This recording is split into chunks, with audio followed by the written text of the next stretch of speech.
what are the physical and spiritual effects of having multiple sex partners as a man? It is, number one, it causes demonic interferences. Like I said before, you get into the realm of the spirit and you realize that when people go to this near-death experience, they come back with two. They come back and they're no longer interested in accumulating wealth. Number two, they always say if they were told the categories of people who were burning, most of them would be sexual immorality. That then tells you, according to God, it's a huge thing. That if you look in the whole Bible, Israel is seen as a prostitute because it went after many gods. And God is angry that you actually adulterer to a country. Yes, sir. And I get it, every entrance has spiritual benefits in or out. There are things that you lose by doing that spiritually. And there are impartations. The Bible says, do not be quick to let any man lay hands on you. This is just laying on of hands. Imagine sex. Wow. And the Bible says it this way. And Isaiah slept with his wife, the prophetess. If you look in the original rendering, it seems as if it is saying, it looks as if you look at the original words, it looks as if it's saying, Isaiah slept with his wife, she conceived, and she became a prophetess. As if when it came to the intimacy between them, she was imparted upon. Wow. So it says, I went unto the prophetess and conceived. So if you look in the original rendering, it looks as if the construction of the words are hinting on the prophetic being imparted on through sex. Wow. No, but listen, this is not a girlfriend. This is the wife. Now, another thing is the Bible literally says, whosoever is joined to a harlot is one flesh with the harlot. Notice the harlot doesn't change because you evangelized into her. It's you. Oh, you missed that. It's you who changes into a harlot. The harlot does not become an evangelist. Imagine having twins. What? Know ye not that which is joined to a prostitute is one body? Wow. With what? With the prostitute. Not that the prostitute has now become a Christian because you slept with her. So there is somebody with power to impart on you. So you are now a harlot, even though this is your first time. Wow. You have graduated already. It's an impartation. So it's not like some mistake you did. No, when angels come to look for harlots, you are part of them. You say, but it was just around the corner. Harlot. Yeah. You meet with a prostitute, you are a prostitute. Yet the prostitute who met with you, evangelist, is not evangelist. The prostitute is the not prostitute changing. who slept with the prophet is not a prophet. But the prophet has become. But the prophet has become a harlot. Wow. That's deep. I don't know if you are getting this. It seems as if there is a greater impartation from the devil than from God. But when you then go to Isaiah, and Isaiah, I went in to the prophet. Put that verse again. Notice what the Bible says. I like the language. It says, I went unto the prophetess. That's clear. Where you went. Unto the prophetess. And she became pregnant. Did you go to a house? No. The prophetess. Where did you go? Unto the prophetess. What does unto mean? Inside the prophetess. Thank you. And she became pregnant.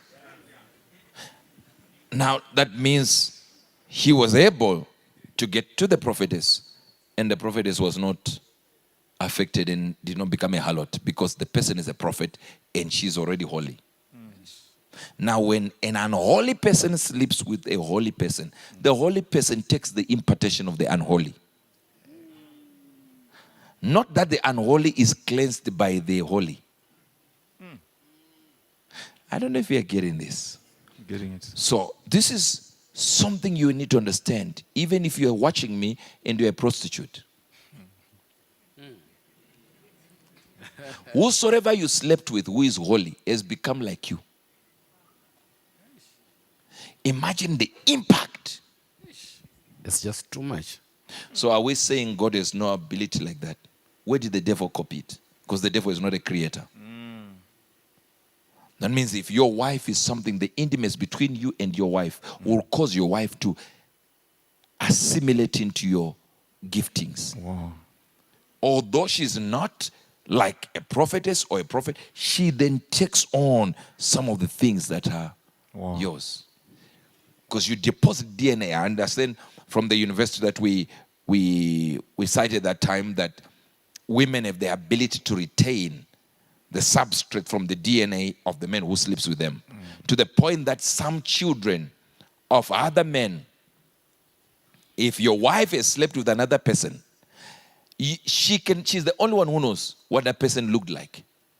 She can trace, listen to this, she can trace traits from her ex-boyfriend. Oh. And don't just blame your wife right now. You might actually look like the boyfriend of your mother. This is science. Male DNA living forever in women after sex in short on evidence. And guess what? If you look at this report, it actually tells you that you might even have curly hair that is like your mother's ex-boyfriend. If that boyfriend slept with her with no condom. The DNA that was deposited in there, women retain it. So women are keepers, they are incubators.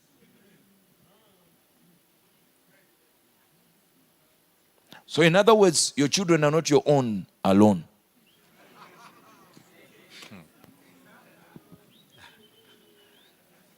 They carry substrates from your boyfriends. They've gone on to actually look at the study, and it says they can even have characteristics. So it will be only you, the men, going like, yeah, he acts like my uncle. No. Uncle is there, but it's not your uncle.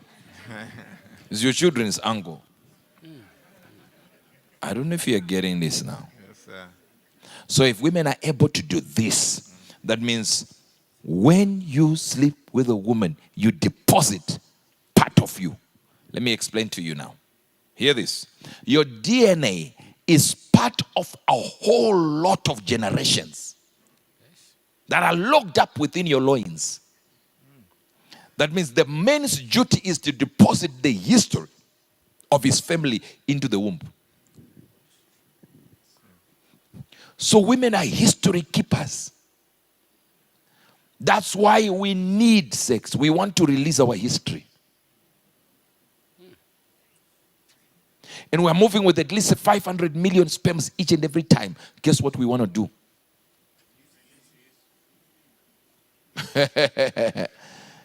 We can produce between 40 million to 500 sperm in a good ejaculation. 500 million. But I like what he says there. He says, in a good one.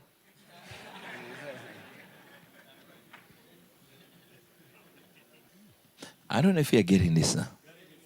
So what do you carry in you? History. And what is your duty? To put your history into the future. But the person you meet also keeps it so that they can incubate it and put it in the future. Don't be angry. By Christ, you are a new creature.